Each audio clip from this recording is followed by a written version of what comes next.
you know about the Biblio Lifestyle weekly newsletter? Readers really like it, and I think you will too. It's filled with reading and lifestyle tips, curated book list, recipes, roundups of what's new, and other fun things I think you'll enjoy. Subscribers receive an email every Friday, and it's free. So sign up at bibliolifestyle.com. Now on to the episode.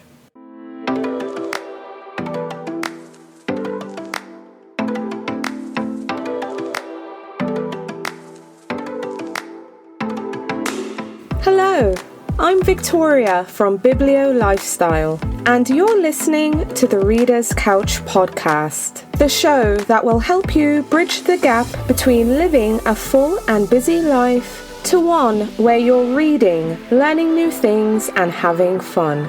It's Throwback Thursday, and in today's episode, I'm sharing the audio from 8 authors who shared their books at the inaugural Epigraph Literary Festival in April 2022. All these authors had books that would have you falling for romance if you're not an avid romance reader already. So if you love reading books that end in a happily ever after, stay tuned. Have you downloaded your free copy of the Biblio Lifestyle 2023 Spring Reading Guide? It's a free downloadable PDF guide that shares some of the best new books of the season, along with a list of fun things to do, spring-themed recipes, and tips to help improve your reading life. So visit springreadingguide.com to download your free copy of the 2023 Spring Reading Guide. That's springreadingguide.com for your free copy of the 2023 Spring Reading Guide. Now, on to the episode.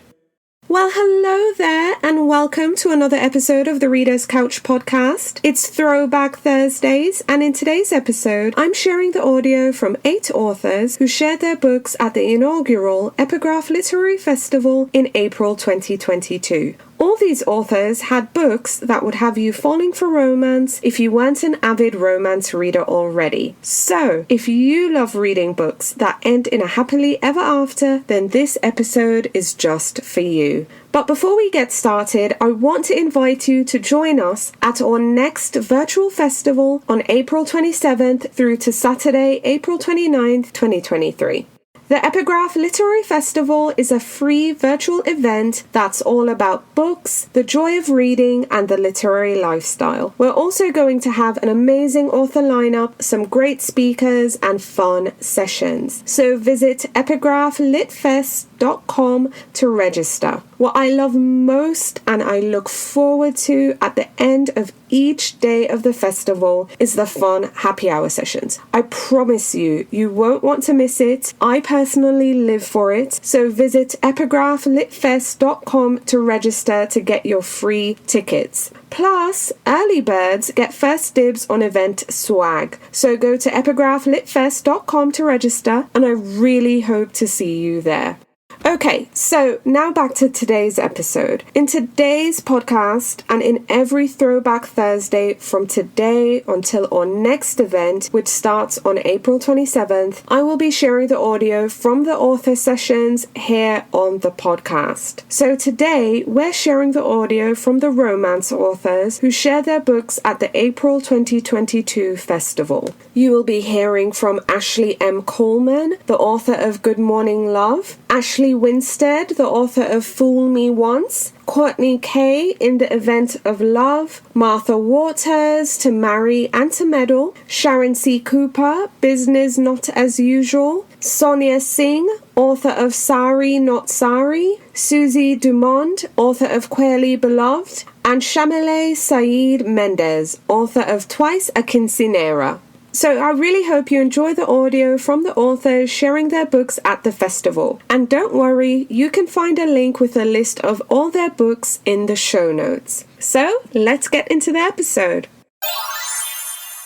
First, I'd like to introduce you to Ashley M. Coleman, the author of the novel Good Morning Love. Hi, I'm Ashley M. Coleman, calling in from sunny Los Angeles, California, and I am thrilled to be telling you about my debut novel, Good Morning Love. So Good Morning Love is a love story that follows Carlisa Hinton, who is a songwriter and musician working to follow in her father's footsteps. But she also has so much of her mom's Afro-Latina flair as well.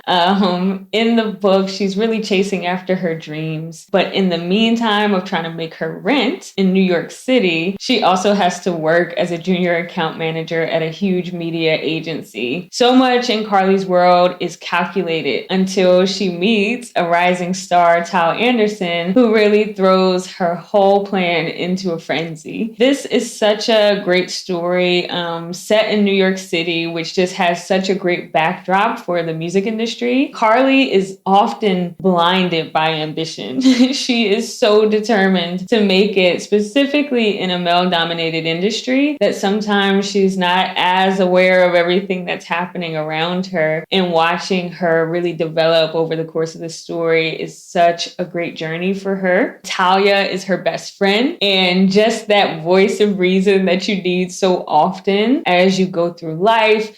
Just that really solid person who knows you best. And then there's Tal, who is just this hot star. There's so much kind of glitz and glamour around him, which is totally opposite of Carly's world. And he challenges her at every turn, which just makes it so interesting to see how they interact with one another. For me, a lot of the inspiration behind this book was the fact that I've worked in the music industry for over 10 years. I always felt like there were stories there. There were characters from the time that I stepped foot into a studio. There were just such interesting people that were a part of that world and that made music. And so I thought this was such a great opportunity to bring together both my love of writing and storytelling and just my world in music. What a great kind of dance that those two things have gotten to do here in this story. It was very important for me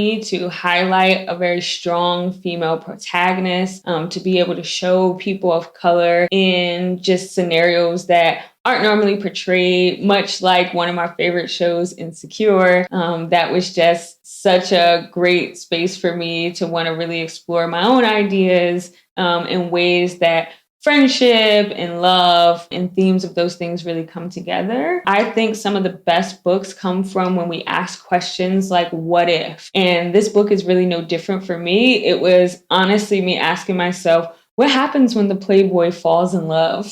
And that sent me on this journey, really exploring a lot of my own experiences in music, a lot of other people that I know, and just really coming up with something that I'm so excited to share with you all. And I get that opportunity this summer. So this book is going to be released in June of 2022. I'm really looking forward to you all getting to meet Tal and Carly and these characters. Although the love story is so central to the book, there are just so many rich themes and stories that we try to incorporate as well. So thank you all in advance for going out to grab it. It'll be the perfect summer read, something that you can easily devour and throw in your bag at the beach. So I can't wait to hear what you all think. Next, I'd like to introduce you to Ashley Winstead. She's the author of the novel Fool Me Once. Hi everyone, I'm Ashley Winstead and I am talking to you from Houston, Texas. I'm so excited to have the opportunity to tell y'all a little bit about my upcoming romance debut, Fool Me Once. Fool Me Once opens with a pretty epic walk of shame that early readers have told me really made them laugh. And this is a very appropriate beginning for our main character, Lee Stone, who is 29 years old, a total badass communications professional, and an unrepentant party girl. I'm telling you, if you like hot messes with hearts of gold, gold, this is a story for you. Lee is actually on the verge of scoring her professional holy grail, which is the opportunity to campaign for a green energy bill in her home state of Texas, of all places. So Lee has just heard from the governor of Texas that he's hired a new policy director who's supposed to partner with her on this campaign. Lee is so excited until she finds out who it is. A big hotshot lawyer moving back from California to Texas by the name of Ben Latterman. Ben Latterman just so happens to be Lee's ex-boyfriend from 5 years ago, the one who got away. The one relationship disaster that was wholly and unequivocally Lee's fault. So Lee's a little shook, to say the least. She has to assume that Ben hates her. And when they see each other for the first time in 5 years at their big kickoff meeting, she finds out, yeah, he really does. And so now Lee and Ben have to put aside their mutual animosity and their shared history if they're gonna make history passing this green energy bill. So many epic shenanigans ensue, including campaigning at Comic-Cons, campaigning at Renaissance festivals, campaigning as Captain Planet, huge Halloween parties, table dancing, shot taking, going viral at marathons, and on and on. And through it all, Ben and Lee are growing closer and closer until Lee has to face the truth that maybe her feelings for Ben haven't actually ever gone away. And maybe it's going to be up to her to figure out a way to heal herself so that she can move forward with Ben and take this shot that she's been given again at love. So Fool Me Once is a romantic comedy. It's very heavy on the comedy, and I wrote it because I really wanted to center a woman who isn't perfect, who doesn't have her life together, who makes a lot of mistakes, and who honestly, has some work that she needs to do on herself. I wanted to say that messy women like that, messy women like me, we deserve love too. You don't have to be perfect to get your happily ever after. And that's also why this second chance romance aspect of the story was so important to me. I think we all have people in our lives that we look back on and we think to ourselves, say to ourselves, oh, that one was a little bit on me, or things didn't work out and that was a little bit because of who I was at that moment in time. And that's who Ben and Lee are, both to each other. So this opportunity they have, this second chance of being together, it's about more than romantic love for the two of them. It's this opportunity for them both to heal broken and painful parts of their past and parts of who they are. So Fool Me Once comes out on April 5th, and I just want to thank you so much in advance if you read it. If you do, I really hope you enjoy. Thank you so much for listening. Now, I'd love to introduce you to Courtney Kay. She's the author of the novel In the Event of Love. Hi, I'm Courtney Kay. Thank you so much for having me. I am so happy to be here along with these amazing authors and excited to talk to you about my debut novel, In the Event of Love, which releases on August 30th, 2022. The story follows an LA event planner named Morgan, who, in order to save her career from scandal, accepts a fundraiser back in her rustic mountain hometown, only to find that the owner of the tree farm she's there to save is the girl who broke her heart 7 years ago. In the Event of Love offers a queer, steamy spin on all of our favorite holiday tropes. I was inspired to write this book a few years ago when I couldn't find representation for my queer identity in the mainstream holiday genre. My biggest hope is that this book brings readers comfort, swoons, and lots of laughs they can enjoy while sipping on a steamy cup of cocoa. Thanks for having me. And next up, I'd love to introduce you to Martha Waters. She's the author of the novel To Marry and to Meddle. Hi, I'm Martha Waters, and I'm joining you from Portland, Maine, and I'm really excited to get to share a little bit about my new book, To Marry and to Meddle. So To Marry and to Meddle is the third book in my Regency Vows series.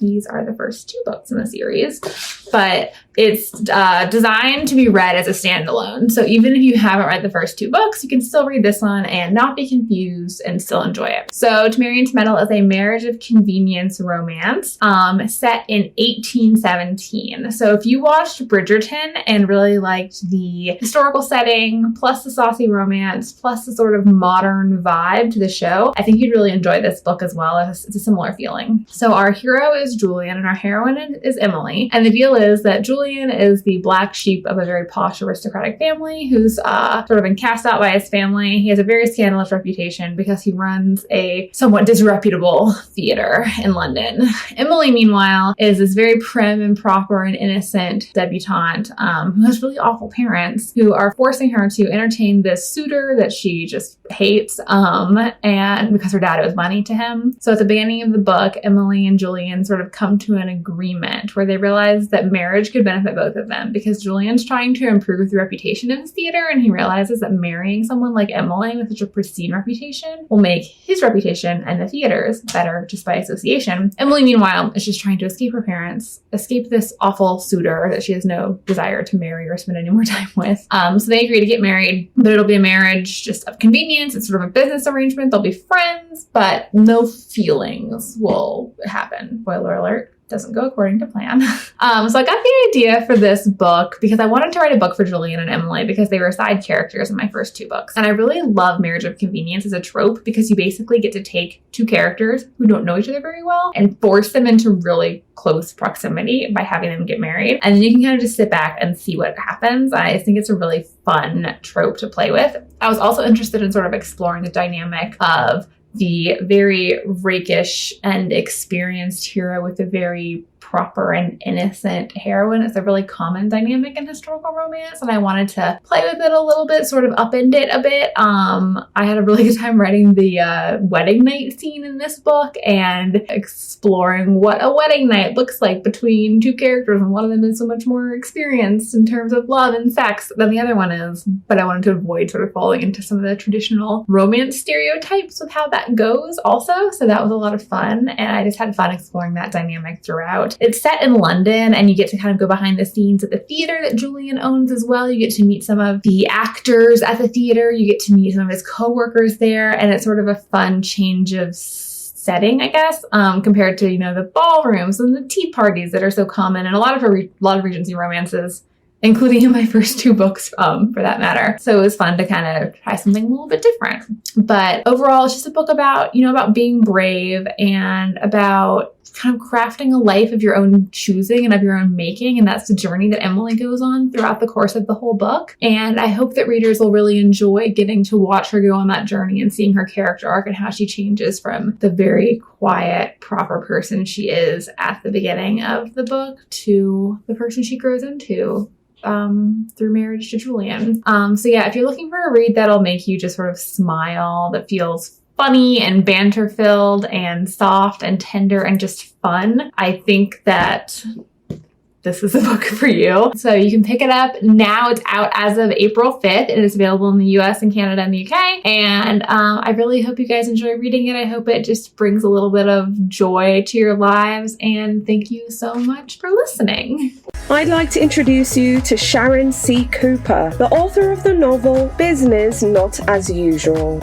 Hi, I'm author Sharon C. Cooper, and I'm calling in from Atlanta, Georgia. I write contemporary romance, romantic suspense, and I've recently added romantic comedy to that list. I'm excited about my debut rom-com, Business Not As Usual. Let me tell you a little bit about it. This story follows Dreamy Daniels, a financially challenged, quirky, fun-loving woman who loves life, but has had a hard time at it. On top of that, she was recently publicly dumped by her attorney boyfriend who claimed she wasn't cultured or sophisticated enough for him. Can you imagine? Of course his words hurt, and Dreamy decides to take a break from men. But that breakup sparks something powerful inside of her. Dreamy knows that she might not be the most polished or classy person, but what she lacks in sophistication, she makes up for in resilience. She decides to put her focus on important things like accomplishing some of her goals. She's going to finish her public administration degree, get serious about starting her nonprofit organization, and she's gonna finally win the lottery. Powerball is at an all-time high and steady climbing. It doesn't matter that she hasn't won before. This time will be different. She's confident she'll win. She's even added it to her daily affirmations. I am beautiful. I am confident. I am lovable. I am a lottery winner. Dreamy is determined to prove to herself that she can have anything she wants. But what she really needs right now is cash. She lives in a seedy part of Los Angeles in a house that's like an earthquake away from crumbling all around her. And she's struggling trying to make ends meet at a company that she likes working at, but her helicopter boss, she can barely tolerate him. All she needs to do is win the lottery, which she's been playing weekly with her grandfather, Slick Lester,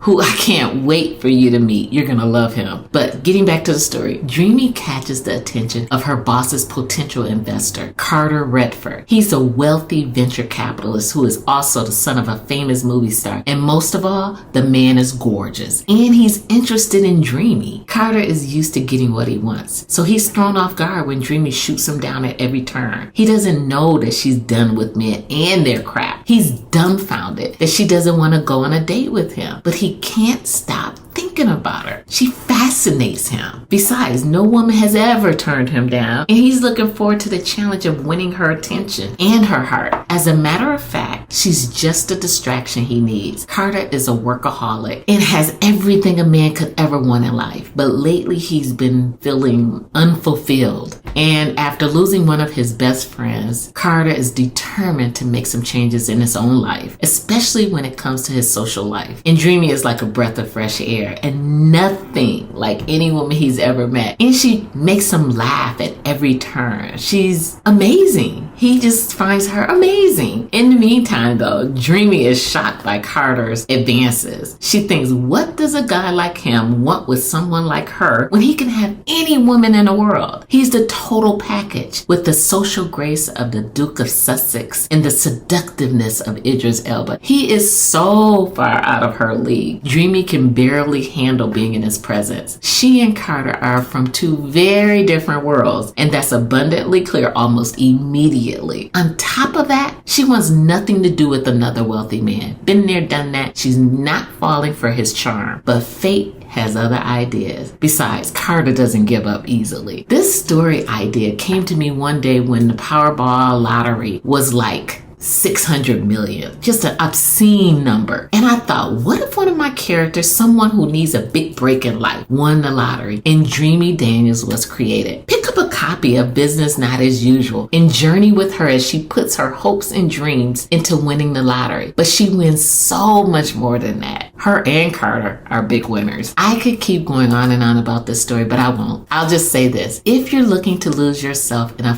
fun, hilarious, entertaining read that will have you laughing days after you've read it, be sure to pick up a copy of Business Not As Usual. You're going to love it.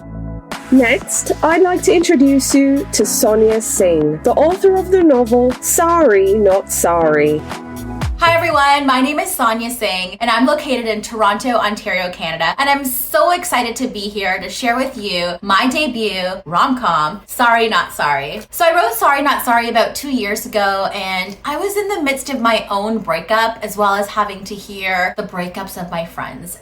And so I was giving out a lot of advice, and I just thought, wouldn't it be so amazing to actually be able to have a breakup agency that was sending those emails, that was sending you the information you needed to not be ghosted or have closure in a relationship. And so hence sparked the idea of Sorry Not Sorry. I also wrote Sorry Not Sorry because in the midst of my own relationship that was breaking up, I realized that I was watching a lot of television, movies, reading books that had leading ladies that didn't look anything like me. So I really wanted to create a character who not just resembled me physically, but also had gone through the trials and tribulations of being part of a culture where you're still learning to process things and still being authentic to who you are. And I think that was really important to be able to share some of those authentic Indian stories. And actually, when you do read my rom-com, a lot of the references that I do make to the Indian culture, I made sure that all those experiences, whether they were with aunties and uncles, had all happened to me. So some of them are pretty cringeworthy, but I really wanted to make sure that those authentic experiences were genuine enough that they related back to me. Part of the process of writing for me was really making sure that my personality was embedded throughout the book. And if you know anything about me, I happen to be very fast in terms of a talker, but also can be quite witty. And I think that part of the charm of this book and these characters is the really quick lines and the fast movement of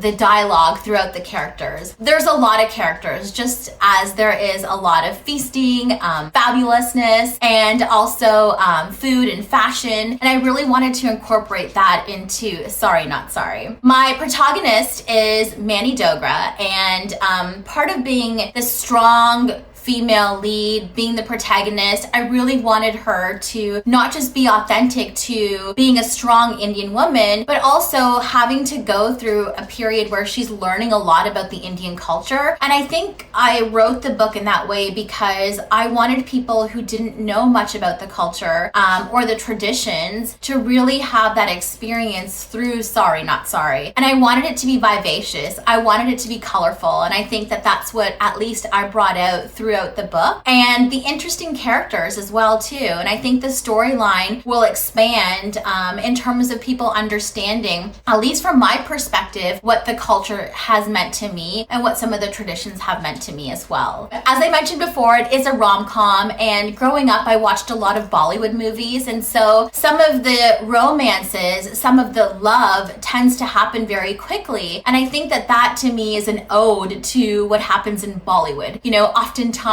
we are watching a movie and you will see that a couple is on their first date and the individual will confess their love, and then by the time they get to their second or third date, they're already married. And to me, I feel like that's how love is. If you're in a room with someone that you truly are in love with, the right song plays and it sends goosebumps and really thrills you to a time or a moment where you can look across the room and see that special someone and just know that that is who you share that song with. And I think that's what I wanted this book to really resemble as well too. I also found that when I wrote this book, I was in a space where I really wanted to experience that type of love. So the characters, I'm not going to give too much away, the characters tend to have this lean in towards what might seem like love that is really out there or may never happen to you or has been set in terms of high expectations. But I think relationships and true love should look like that and be like that. I'm really excited for you to read Sorry Not Sorry. It comes out April the 5th, and of course you can get it anywhere. So please send me all your photos, videos, and your odes to my debut. I'm really looking forward to you reading it. Thank you. Next, I'd like to introduce you to Susie Dumond, the author of the novel Queerly Beloved.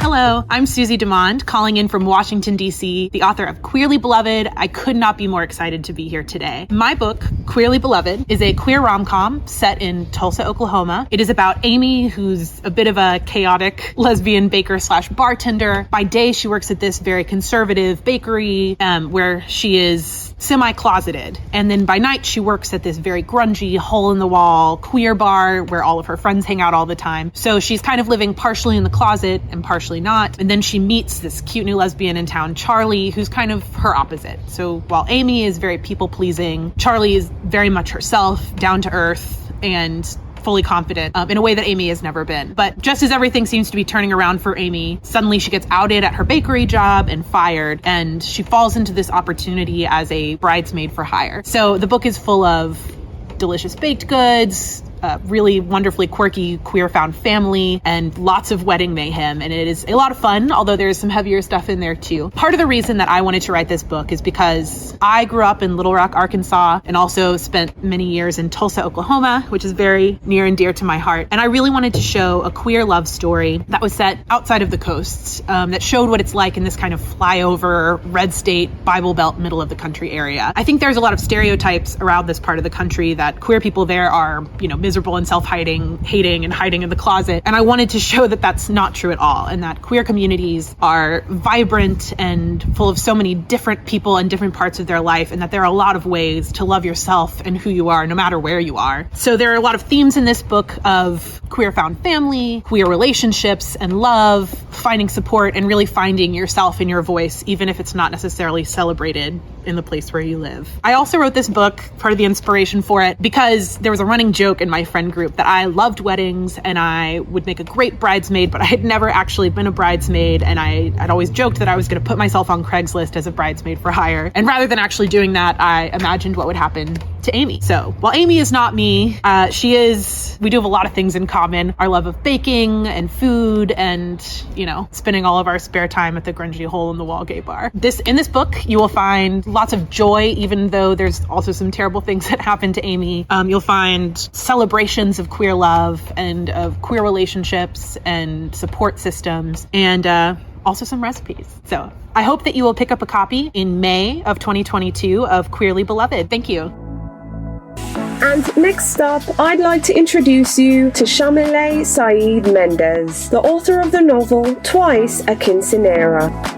Hello, I am Shamile Saeed Mendez, and I am the author of Twice a Quinceañera, about Nadia Palacio, who's about to turn 30 years old and finally get married to her fiancé of many years. However, a month before the wedding, she finds out that her fiancé has been cheating on her for a long time. Nadia finds the nerve to break off the engagement, but the family is all coming from Argentina, and besides, she won't get a refund on the venue. She decides to throw herself a super giant birthday party, a double quinceañera. A quinceañera is a traditional coming-of-age party when a Latina girl turns 15 years old, hence the double quinceañera. She plans to celebrate all of her accomplishments because her family will finally all be together. Things get complicated though when she finds out that the man in charge of the venue is an old college fling that became more than a fling. I hope that you will enjoy this book, which is full of family, love, second chances, and finding love in yourself. Thank you.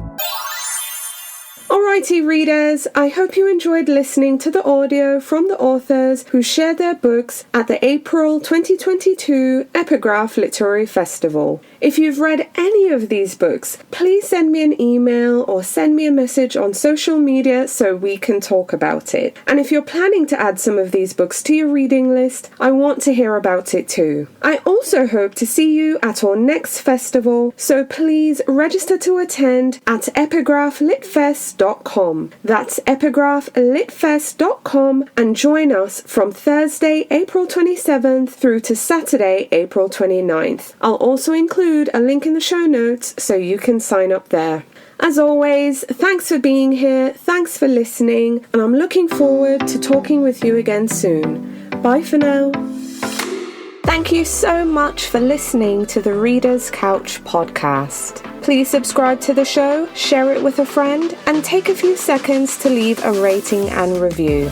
Until next time, stay lounging, stay reading, and whenever you're in doubt, go straight to your local bookstore or library.